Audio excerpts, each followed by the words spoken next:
दोस्तों 15 अप्रैल 2023 को देश के बहुत ही होनहार, ईमानदार, दयावान और काबिल माफिया डॉन की सरेआम बड़ी बेरहमी से हत्या कर दी गई। दोस्तों इस घटना से पूरा देश सदमे में है।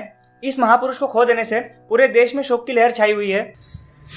ये नाइंसाफी है, ये उनके परिवार के साथ नाइंसाफी है, उनकी बीवी के साथ नाइंसाफी, उनके बच्चों के साथ नाइंसाफी है। ये गलत हो रहा है, ऐसे नहीं होना चाहिए था। अतीक अहमद की मौत के बाद बॉलीवुड में होड़ लगी हुई है कि कौन उसकी जिंदगी पर मूवी बनाएगा।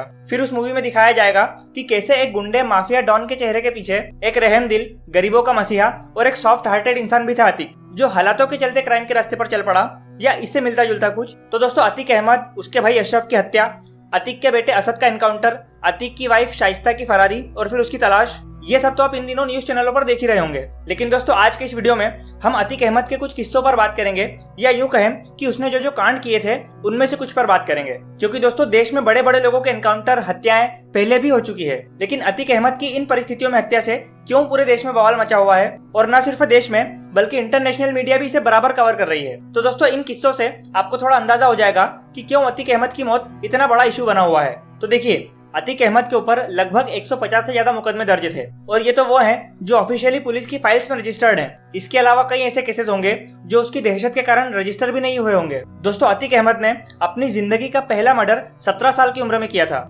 अतीक के पिता तांगा चलाने का काम करते थे, लेकिन अपने करियर को लेकर के अतीक का मूड बचपन से कुछ अलग ही था। उसे अमीर बनना था, वो भी बहुत जल्दी। फिर 10वीं में फेल होने के बाद अतीक का उठना बैठना लोकल बदमाशों के साथ होने लगा। पैसों के लिए लूटपाट, किडनैपिंग, एक्सटॉर्शन, ये सब अतीक के लिए आम बात थी। लेकिन अतीक सिर्फ इतने से खुश नहीं था, उसे पैसों के साथ अपना एक बड़ा नाम भी बनाना था, और इसी के चलते 17 साल की उम्र में उसने अपना पहला मर्डर किया। अब देखिए, अगले कुछ किस्से जो मैं आपको बताने जा रहा हूँ वो खासकर उन लोगों के लिए हैं जो इस पूरे मामले पर हिंदू मुसलमान कर रहे हैं। अतीक अहमद की शहादत को कबूल मतलब हद है यार, वो एक गुंडे, माफिया डॉन से ज्यादा कुछ नहीं था। ऐसे लोगों का कोई अपना कोई सगा नहीं होता है। अतीक अहमद ने जितने अत्याचार हिंदुओं पर किए, उतने ही अत्याचार उसने मुसलमानों पर भी किए थे। देखिए, पहला किस्सा तो आता है शौक इलाही उर्फ चांद बाबा का। अतीक अहमद धीरे धीरे क्राइम की दुनिया में अपना नाम बनाने लगा था, और इसी सब के कारण चांद बाबा की नजर अतीक अहमद पर पड़ी। चांद बाबा उस वक्त वहाँ का सबसे बड़ा गैंगस्टर था। ऐसा कह सकते हैं कि चांद बाबा ने ही अतीक को राजनीति में उंगली पकड़कर चलना सिखाया।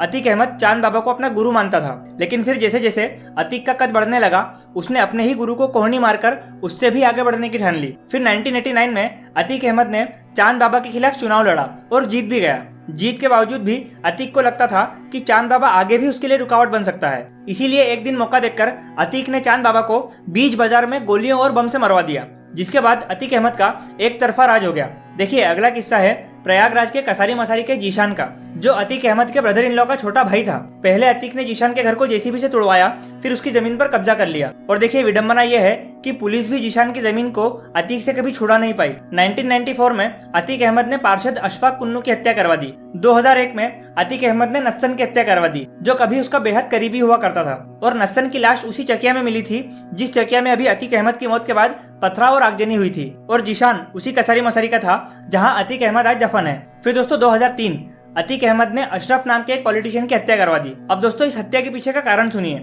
अशरफ, जिसकी हत्या अतीक अहमद ने करवाई, वो एक्चुअली बीजेपी का नेता था और चकिया में अतीक के घर के सामने ही रहता था। अब दोस्तों अतीक अहमद के छोटे भाई का नाम भी अशरफ ही था, और अतीक अहमद को इस बात से हमेशा बहुत चिढ़ होती थी कि उसके ही भाई के नाम वाला आदमी अपोजिशन पार्टी में है, और इसीलिए उसने अशरफ की हत्या करवा दी। अब दोस्तों ये सब सुनने के बाद भी आपके मन में अगर अतीक अहमद, उसके भाई अशरफ या इनके परिवार के प्रति थोड़ी सी भी हमदर्दी बची हो, तो ये अगला किस्सा सुनिए। इसके बाद शायद थोड़ी भी हमदर्दी ना बचे। दोस्तों 2007 में अतीक अहमद का भाई अशरफ 2 नाबालिग बच्चियों के रेप में डायरेक्टली इन्वॉल्व था। उसने 2 नाबालिग बच्चियों को मदरसे से उठाया, उनका रेप किया, और इतना ही नहीं, पूरी रात गन पॉइंट पर बार रेप किया। फिर अगली सुबह उसी मदरसे के सामने वापस फेंक कर चले गए। फिर दोस्तों इसके बाद 2005 में होती है राजू पाल की हत्या। अब दोस्तों राजू पाल की हत्या, 2006 में उमेश पाल की किडनैपिंग, फिर अभी 24 फरवरी को उसकी हत्या। इसको मैं आपको डिटेल में नहीं बताऊंगा, क्योंकि इन सब के बारे में तो आप अभी दिन भर सुन रहे होंगे। लेकिन हाँ, इसमें एक बात बताने वाली यह है कि जब अतीक अहमद ने राजू पाल की हत्या करवाई थी, तो राजू पाल को गोलियों से छलनी करने के बाद भी, उस पर बम फेंकने के बाद भी उसे छोड़ा नहीं गया। राजू पाल कहीं बच न जाए, ये श्योर करने के लिए जब राजू पाल को उसके समर्थक हॉस्पिटल ले जा रहे थे, तो 5 किलोमीटर तक उसके टेम्पो का पीछा किया और रास्ते भर कंटिन्यू फायरिंग की गई थी। और जिस मेडिकल कॉलेज में राजू पाल की बॉडी रखी हुई थी, वहां जाकर भी उसकी बॉडी पर गोलियां चलाई गई थी। अब दोस्तों आप बस सोच के देखिए कि अतीक अहमद का क्या आतंक रहा होगा कि अगर किसी बस पर अतीक अहमद का नाम नहीं लिखा होता था तो वो बस चलती नहीं थी। जब 2018 में अतीक अहमद देवरिया जेल में बंद था, तब एक बिल्डर मोहित जायसवाल को किडनैप करके देवरिया जेल के अंदर लाया गया और अतीक अहमद ने सामने बैठकर उस बिल्डर से प्रॉपर्टी के पेपर साइन करवाए थे।